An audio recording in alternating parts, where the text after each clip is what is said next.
Hi friends, welcome back to Vijaya Jyothi 2006 channel. ఈరోజు special sweet item రవ్వ కేసరి బూరెలు.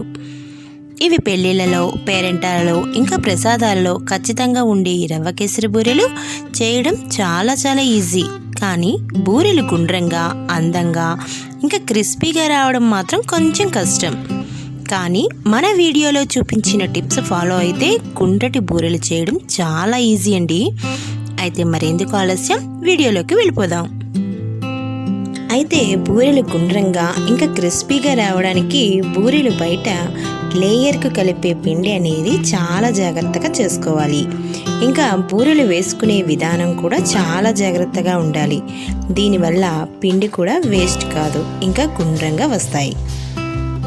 పిండి కలుపుకోవడానికి ఒక కప్పు బియ్యానికి అరకప్పు మినప్పప్పు వాడాలి.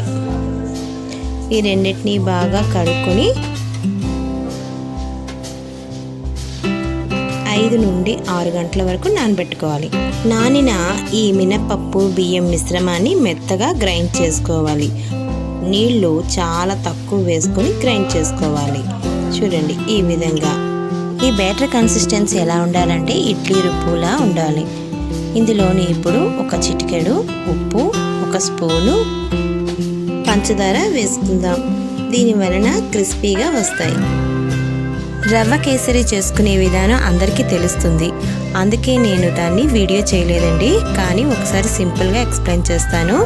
ఒక కప్పు బొంబాయి రవ్వకు ఒక కప్పు పంచదార కానీ బెల్లం కానీ ఉపయోగించాలి. ముందుగా బొంబాయి రవ్వను కొంచెం నెయ్యిలో వేయించుకుని తీసి పక్కన పెట్టుకోవాలి.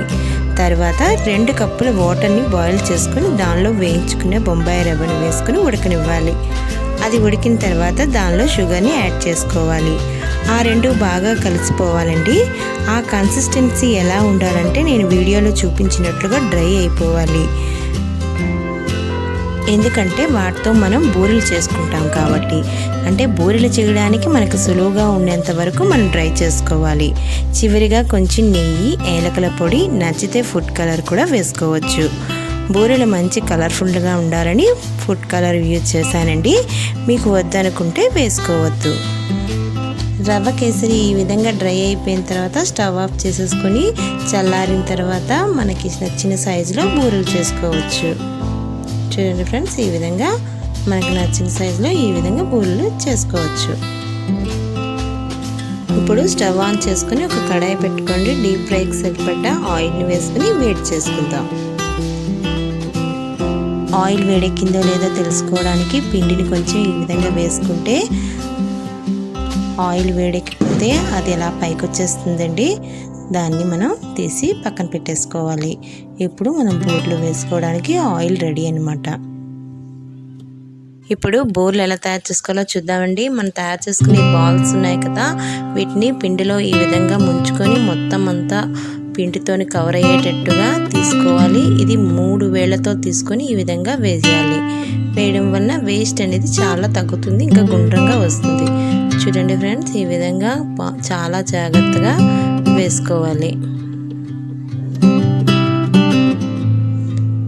చూడండి, ఈ విధంగా బాల్ని పిండిలో ముంచుకొని మొత్తం అంతా పిండిలోని మునిగిన తర్వాత 3 వేళ్లతోని తీసి ఈ ఆయిల్లో వేసుకోవాలి. ఈ విధంగా బూరెలు వేస్తున్నప్పుడు ఫ్లేమ్ని లోలో ఉంచుకోవాలంటే మనం వేసేసుకున్న తర్వాత కొంతసేపు అయిన తర్వాత కొద్దిగా బూరెల్ని టాస్ చేస్తూ ఉండాలి. ఈ విధంగా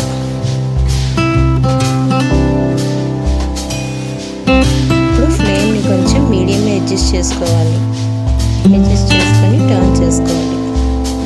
చూడండి ఫ్రెండ్స్, ఈ విధంగా బూరెలని వేగిపోయి మంచి కలర్లో వచ్చాయి.